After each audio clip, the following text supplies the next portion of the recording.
हरे कृष्णा। श्रील प्रभुपाद वाणी की जय। 20 जून।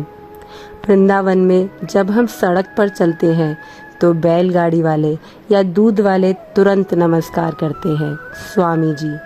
कुछ दिन पहले चलते चलते हम सैर करने के लिए एक खेत में चले गए तो गांव वाले किसान आए और हमारा स्वागत करने लगे। स्वामी जी, यह हमारा सौभाग्य है कि आप हमारे खेत में आए, किंतु तुम्हारे देश में यदि मैं किसी दूसरे के स्थान में प्रवेश करूंगा तो शायद वे मुझ पर घुसपैठी का आरोप लगा देंगे अथवा मुझे गोली से उड़ा ही देंगे। तो यह है अंतर। वृंदावन में लोग जन्म से ही कृष्ण भक्त हैं। टोरंटो, 20 जून 1976। जगत गुरु श्रील प्रभुपाद की जय। श्रील प्रभुपाद वाणी की जय।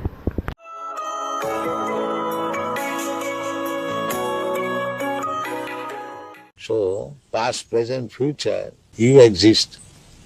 The body changes. Is it not clear? That's clear. Yeah.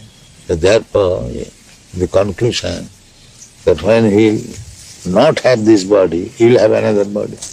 You are sitting here. If you don't sit here, you go. That does not mean you are sitting, opportunity is lost. You are sitting here, you sit somewhere. Similarly, the change of body is going on. Therefore, the conclusion is that after you give up this body, you will have another body, as you have already done. What is the difficulty to understand? The seeming difficulty is that while the body is different from that of a boy. Different body must be different. Therefore, that is called change of body.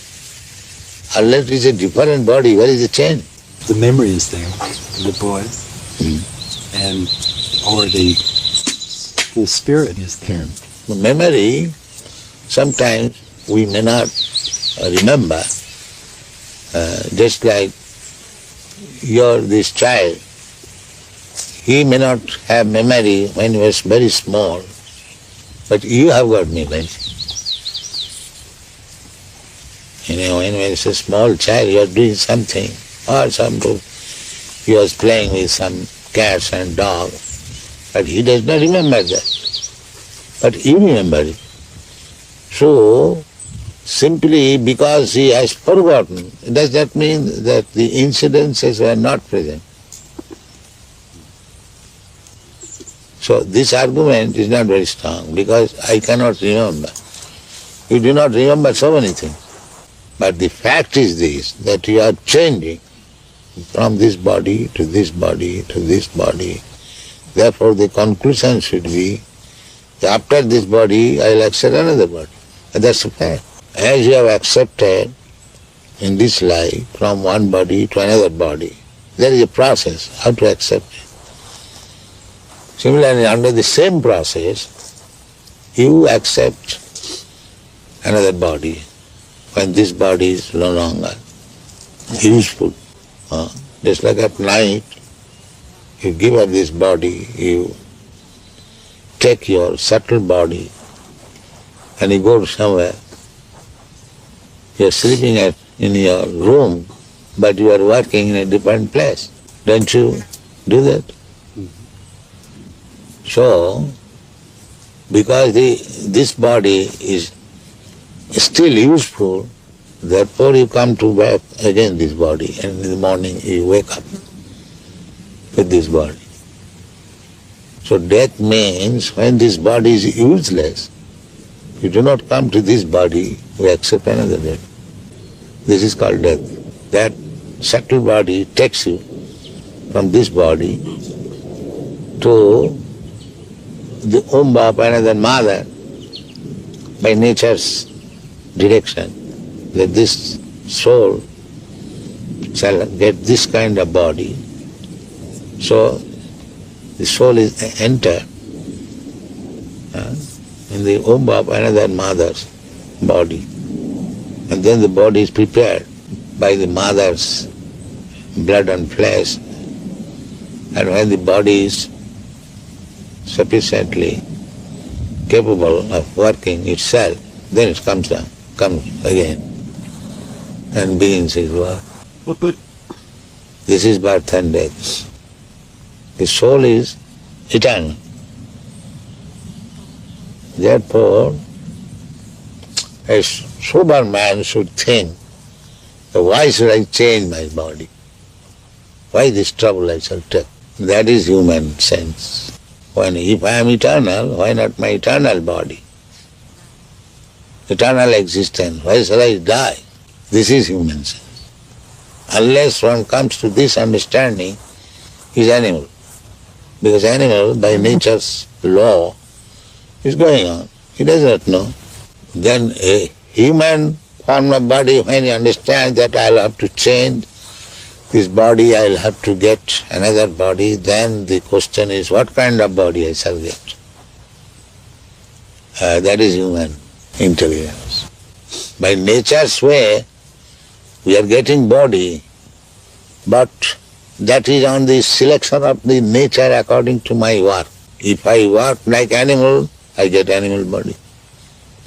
If I work as demigod, I get demigod body. If I act as trees, then you get tree body. If you acted like dog, you get dog's body. Nature's way. Therefore you find so many varieties of body. This philosophy does not appeal.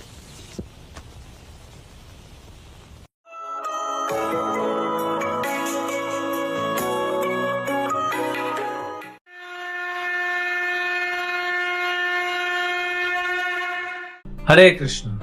Bhagavad Gita अध्याय 2 श्लोक संख्या 19।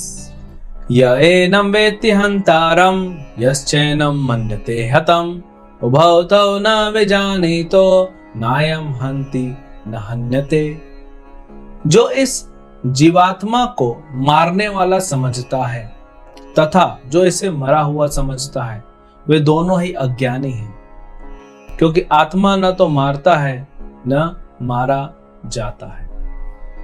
न हन्यते, भगवान कहते हैं आत्मा न तो मारता है न मारा जा सकता है। क्यों नहीं आत्मा मारा जा सकता?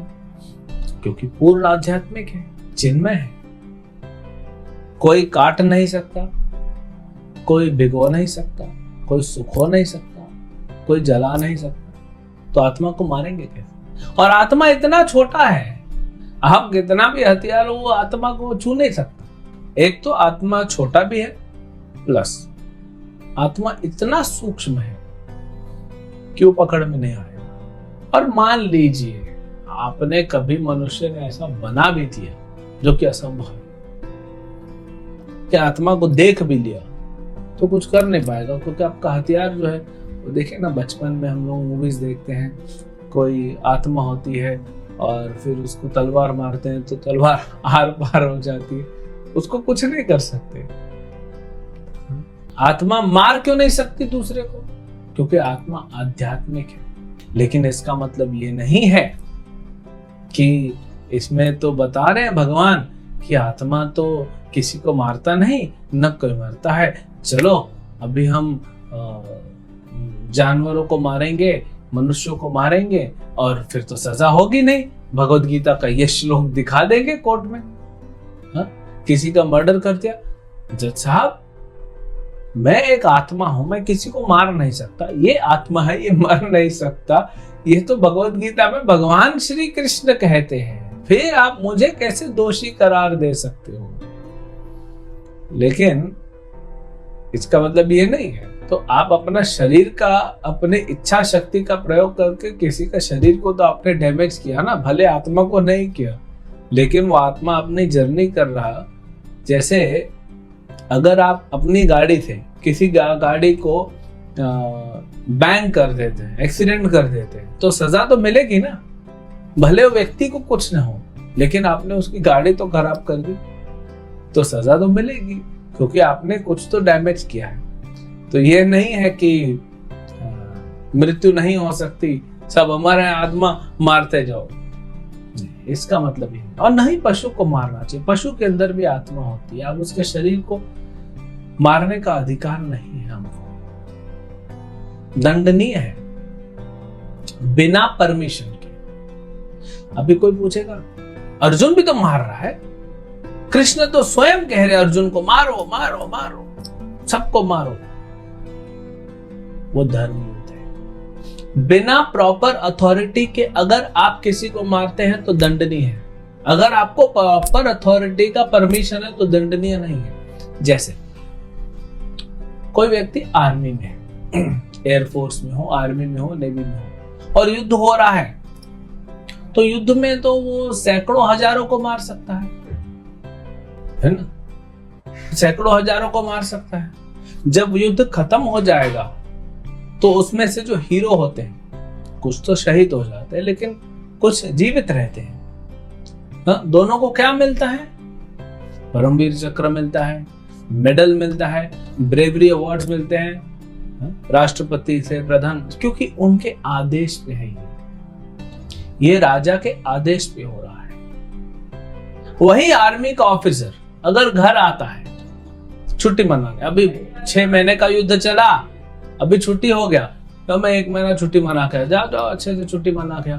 छुट्टी मनाते पड़ोसी के साथ झगड़ा हो गया, पड़ोसी के साथ झगड़ा हो गया, इसने पड़ोसी को मार दिया। अच्छा, इसने मैंने बोलेगा इतने मैंने सैकड़ों हजारों मारे, एक और मार दिया, क्या फर्क पड़ता? लेकिन तब उसको पुलिस पकड़ के ले जाएगी। तो अर्जुन को कृष्ण आदेश दे रहे हैं, इसीलिए अर्जुन जब युद्ध करता है, मारता है, तो उसको दंड नहीं मिलेगा।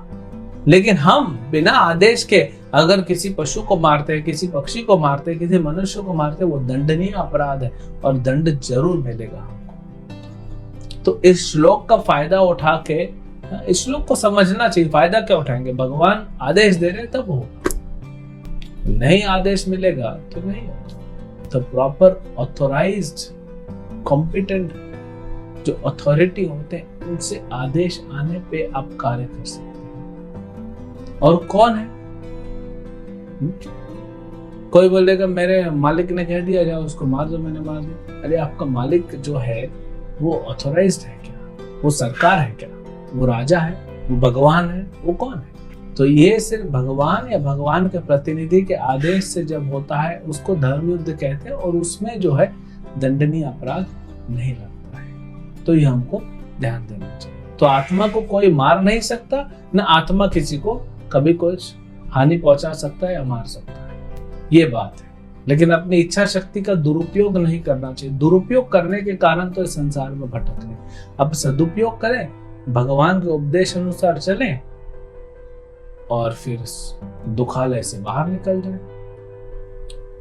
हरे कृष्ण।